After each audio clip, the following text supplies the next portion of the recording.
যে দুনিয়ার থেকে যখন বিদায় নিতেছিলেন, হায় হায়, মালাকুল মউত যখন অনুমতি চাইতেছিলেন বুকে হাত রাখবো কি রাখবো না, তো বলছে অনুমতি দিব, আইনা আখি জিবরিল, আমার ভাই জিবরিল কোথায়? তো বলছে দেখা আসছি ফি সামাইল উলা, প্রথম আকাশে। একটু পরে উনি সালাম দিয়া ঢুকছেন, ওনার চোখে পানি ছিল। তো বলছে আপনি কাঁদেন কেন? বলে আজকে এলপিআর এ চলে যাব, আর কোনদিন ওহির বাহক হয়ে জমিনে আসবো না। আপনার পরে কোনো নবী নাই, কোনো রসুল নাই, আমারও ওহির কাজ শেষ।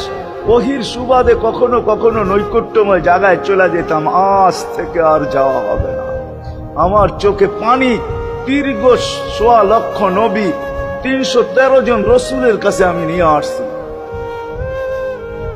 আজকে শেষ দিন, এই জন্য চোখে পানি। তো উনি উল্টা প্রশ্ন করছেন, আপনার চোখে পানি কেন? জিবরিল মালাকুল মউত দাঁড়ায় আছে, অনুমতি চাইতেছে বুকে হাত দেওয়ার জন্য। এখনো এক প্রশ্ন বাকি। বলছে সেটা কি? বলে ফামান লিবাদিল উম্মতি।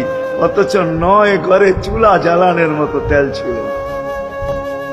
খাওয়া তো দূরের কথা, বাতি জ্বালানোর তেল ছিল না। আম্মা জান আয়েশা রাদিয়াল্লাহু তাআলা আনহা বলেন, যদি তেল থাকতো তো খিদার তাড়না এতটুক ছিল, আগে তেল পান করে নিতাম। হাদিস উঠায় দেখেন, লেখা আছে ৯ ঘর ছিল, ৯ ঘর। হাসান হোসাইন ক্ষুধার্ত ছিল, আলী ফাতেমা ক্ষুধার্ত। কারো জন্য কোনো চিন্তা নাই যে আমার পরে আমার ৯ ফ্যামিলির কি হবে, হাসানের কি হবে, হোসাইনের কি হবে, আলীর কি হবে, ফাতেমার কি হবে। যেই সময় চাইতেছেন ওই সময় বলতেছে জিবরিল আমার পরে উম্মতকে কে দেখা রাখবে? লানত আমাদের জিন্দেগির উপর।